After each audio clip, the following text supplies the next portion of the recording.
டிஎன்பிஎஸ்சியோ இல்லை எந்த ஒரு காம்படிட்டிவ் எக்ஸாம்னாலும் சரி, ஸோ நிறைய பேர் ஃபேஸ் பண்ணுற ஒரு விஷயம் அப்படின்னா அது இந்த ப்ராப்ளமாக தான் இருக்கும். டீமோட்டிவேஷன் அப்படிங்கிறது தூரத்துலேருந்துலாம் வராது.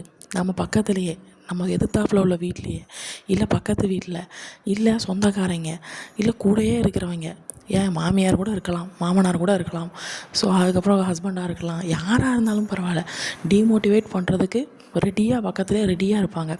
ஒரு சில பேர் என்ன பண்ணுவாங்க, ஃபுல் சப்போர்ட் பண்ணுவாங்க. ஸோ எனக்கு சப்போர்ட் பண்ணுவாங்க. ஒரு சில பேர் உங்களில் நிறைய பேர் டிஎன்பிஎஸ்சி படிக்கிறவங்களுக்கு சப்போர்ட் பண்ணுவாங்க. ஸோ ஒரு சில பேர் நானும் அடி வாங்கியிருக்கேன். அப்படின்னா நிறைய பேர் டீமோட்டிவேட் பண்ணியிருக்காங்க. அதாவது எங்களுக்கு தெரிஞ்ச சர்க்கிளே டீமோட்டிவேட் பண்ணியிருக்காங்க. ஆனால் அது டீமோட்டிவேஷன் தெரியாமலே நம்ம அவங்க சொல்கிறத நம்பி அப்படியே நம்ம ஃபாலோ பண்ணிட்டு வந்திருப்போம். ஸோ கொஞ்சம் யோசித்து பாருங்கள். நிறைய பேர் சொல்லியிருக்காங்க, கவர்மெண்ட் எக்ஸாம்லாம் எப்படி கிடைக்கும், ஜாப்லாம் எப்படி கிடைக்கும், அது இன்னும் ரொம்ப வருஷம் ஆகும். அது மட்டும் இல்லாமல் இன்னொன்று என்ன சொல்லுவாங்கன்னா, அதெல்லாம் இப்போலாம் காசு கொடுத்து எல்லோரும் உள்ளே போயிடுறாங்க, ஸோ இதெல்லாம் உங்களுக்கு எப்படி கிடைக்கும் அப்படிங்கிற மாதிரி நம்மளை அந்த மட்டம் தட்டுறது, இந்த மாதிரி வேலைகள்லாம் அவங்க நல்லா பண்ணுவாங்க. அது அவங்களுக்கு கரெக்டாக அவங்க ஃபேமிலியை பார்க்குறாங்களோ இல்லையோ, நம்மளை வந்து கரெக்டாக வாட்ச் பண்ணிகிட்டே இருப்பாங்க. 24 ஹவர்ஸ் பார்த்துட்டே இருப்பாங்க.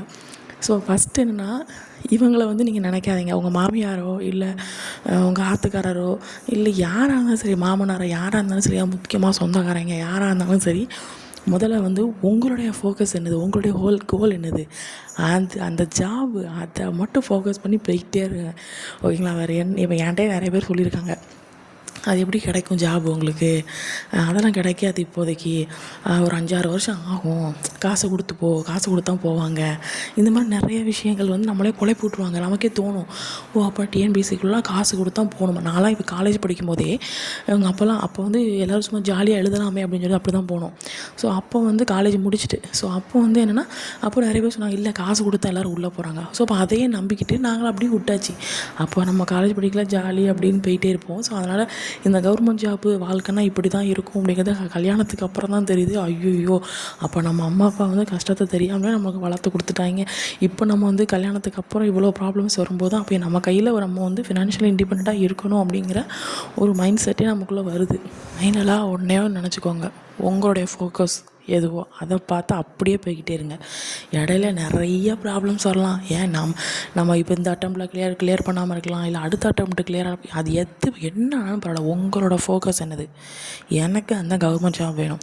இடையில நீ எவ்வளவு கஷ்டத்தை கொடுத்தாலும் பரவாயில்ல, நான் பிரேக் ஆகிட்டு மறுபடியும் வந்து என்ன பண்ணுவேன், எக்ஸாம் எழுதுவேன் அப்படிங்கிற மைண்டை, அந்த ஃபோக்கஸாக உங்களுக்குள்ளே அந்த கோலை வந்து ஃபிக்ஸ் பண்ணிடுங்கப்பா. இதான்ப்பா, இது எந்த வழியும் நான் திரும்ப மாட்டேன்ப்பா அப்படின்ட்டு நீங்கள் ஃபிக்ஸ் பண்ணிடுங்க. ஓகேங்களா?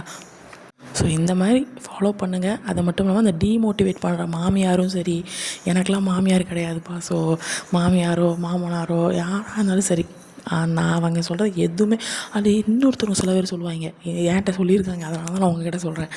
என்னென்னா, எக்ஸாம்லாம் ஈஸி தானே, 6ஆப்புலேருந்து 10ஆப்பு வரைக்கும் படிக்க முடியாதா, அது இத்தனை வருஷமாக படிச்சுட்ருக்கேன், 6ஆப்புலேருந்து 10ஆப்பு படிக்க வரைக்கும் எவ்வளோ ஈஸியாக இருக்கும் தெரியுமா, அதுவும் ஜிஎஸ் இருக்க கதையாக படித்து எழுதிடலாம்.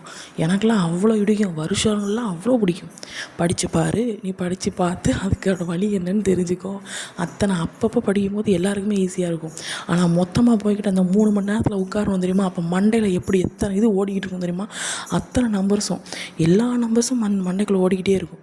ஸோ அப்போ படித்து எக்ஸாம் எழுதுறோம்ல, அவங்களுக்கு தான் அதோட வழி என்னன்னு தெரியும். சொல்கிறவன் யார் வேணாலும் என்ன வேணாலும் சொல்லிக்கலாம். ஓகேங்களா? ஸோ அதை பற்றி எதையுமே திங்க் பண்ணாதீங்க. ஓகேங்களா? ஃபோக்கஸ் என்னது, அதை பார்த்துட்டு போய்கிட்டே இருங்க. ஓகேங்களா? ஸோ எல்லோரும் சொல்லுவாங்க, exam easy, 6th to 10th வரைக்கும் ஈஸி அப்படின்னு சொல்லுவாங்க. எதையும் இது பண்ணாதீங்க, ஃபோக்கஸ், அவ்வளோதான்.